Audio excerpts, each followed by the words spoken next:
Happy Frugal Friday. If you're new here, Frugal Friday is a non-paycheck Friday where I'm sharing all the ways that I'm saving money by being frugal.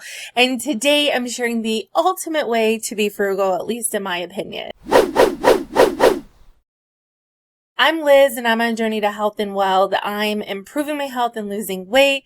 I'm paying off $150,000 in debt. I've already paid off $50,000 in debt. However, the last few weeks have been very, very spendy. Actually, the last couple months have gotten spendier and spendier. And I know I mentioned it in a couple videos ago that I was possibly going to do a no spend challenge for September. So my friend Becky at The Good Kind, a Midlife Crisis, had made a comment that she was also talking about doing some kind of a no spend challenge, maybe for a weekend or for a week. And she commented that if she did it, would I do it? And I said, yes, I am in. We've been emailing back and forth. And so I have her channel linked down below with the video so you can go check her rules out after you see my rules. So I am extending the invitation to all of our viewers out there. If you have been having a spendy summer, a spendy month, or really just want to challenge yourself, join in on the no spend challenge for the month of September. Let me know if you do and let me know your rules down below. And if you're on YouTube and decide to join in, just drop a link to your video down below in the comments. All right. I would love to check it out. No spend challenges. You can make the rules whatever you want. You want to do it for a day, a weekend, a week, a month, a year. I don't think I can do a year, but whatever works for you and will challenge you is what I encourage you to do. If a weekend is something that you typically, don't spend a whole lot of money on the weekend, that's really not a challenge. Maybe you want to go for a whole week. So for me, I'm just going balls to the wall a whole month. And the other part of a no spend challenge is you can make the rules to fit your needs, your family's needs, your lifestyle, your work schedule. Make it work for you, but not too easy because it is a challenge, right? So here's my rules. A few videos ago, I talked about not knowing how much we spend on groceries. A lot of times I'll do grocery shopping. My husband will do grocery shopping, and I don't know what he is exactly spending. I just know what food we have to make meals. So I would really I've been working to really get a better grasp on our grocery situation. So one of the things I want to do in the month of September, I talked to my husband, is let's just eat the food that we have. Now, obviously, we're going to need to get things like fruit, vegetables, creamer for the coffee, because we have to have that. But we're going to eat as much as possible from the refrigerator, from the freezer, from the pantry, and I'd like to stick to the $300 budget I've set. The next thing I'd like to spend less money on is gas. A lot of times, obviously I go to work, I come home from work, I have to drop packages off for my reselling business, I have to go pick things up, I run errands, grocery shop, and all of the things. So I had mentioned in a Frugal Friday video a while back about planning your errands, to do them on one day, and planning your route to take the route that is going to use the least amount of gas. I'm going to try to reduce that even more by running less errands. And I think that's going to be possible because I'm not going to be running out for a Diet Coke because I'm not going to be able to spend money on that Diet Coke this month. So I think I will be able to save money on gas. I also want to make sure that I'm strategic about which gas station I'm going to fill up. Where I live, the Sam's Club and the Sheetz are usually like 40 cents less than some of the other gas stations. Luckily, they are on my way to work. It should be easy to strategically fill up the gas tank. Obviously, we're going to pay our regular bills. That goes without saying. I don't know how much extra I will be paying. We'll get to that when I do my September budget.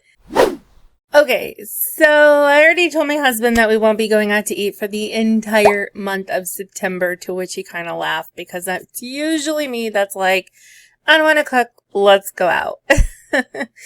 But I am determined to save the money by doing meal prepping. Usually on Friday nights when we go out to Smoky Bones, because it's one of the only restaurants open late enough for us to go to when he's done with work, we could spend about $60. It's a little bit less sometimes depending what we get. It's usually around $60. So more meal planning, more meal prepping, which means groceries. So also trying to stick within that $300 grocery budget. Whew, this is going to be a challenging month. It's also like the first month of school. Why am I doing this? Oh my goodness. But I don't want to fail. And I need to save money because it's been a very spendy summer. Kinds of things that I'm not going to purchase. I'm going to read right from my list. That's clothes. So no thrifting. That includes alcohol, which I really don't purchase much of anyway. Entertainment, which really sucks. I really want to go see Aerosmith. I just don't want to pay like $700 for a ticket. Beauty items, plenty upstairs, so I'll just use what I have. So pretty much anything else that's not a necessity. Also going to remove Amazon from my phone so that when I think of something that I would like, I can't just go on. The next one is probably going to be really hard for me. Probably not my hardest, but I would say my top two. Obviously, going out to eat is going to be one of the hardest things to give up for the month, but spending on work is going to be very difficult for me and on my students. Not difficult on my students, but spending on my students is going to be difficult for me. It's definitely going to take some creativity to use up things that I have and make them work for what I want to do and try to find free ways to get anything that I might need for class. So we'll see how this goes. I was toying with giving myself like $100 budget for work, but I don't want to do that because then I will spend the $100 and then probably a little bit more. But yeah, this is going to definitely be a very challenging month to not spend anything on work or on my students. The next one's going to be even harder. Y'all know that nibbling number 3 is due at the end of the month.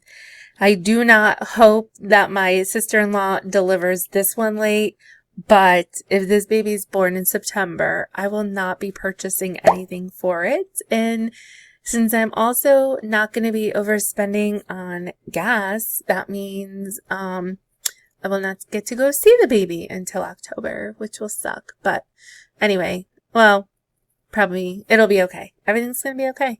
I really need to get a grip on my spending. I need to pay down the things that I've been racking up, and yeah, it's a necessity to have a no spend. Not exactly sure how I'll be updating you. It might be its own video. It might just be mixed in with my budget check-ins and all of that kind of stuff. So you don't want to miss out on seeing if I can do this challenge for the entire month of September. Hit that subscribe button down below. Also gets you entered for a chance to win $250 when I hit 2,500 subscribers. You don't want to miss out on that free chance for free money, I should say. We have a 4-day weekend from work. It is much needed. I'm going to get rest and then I'm going to hustle and then I'll rest before work starts again next week. Hope you guys have a beautiful weekend.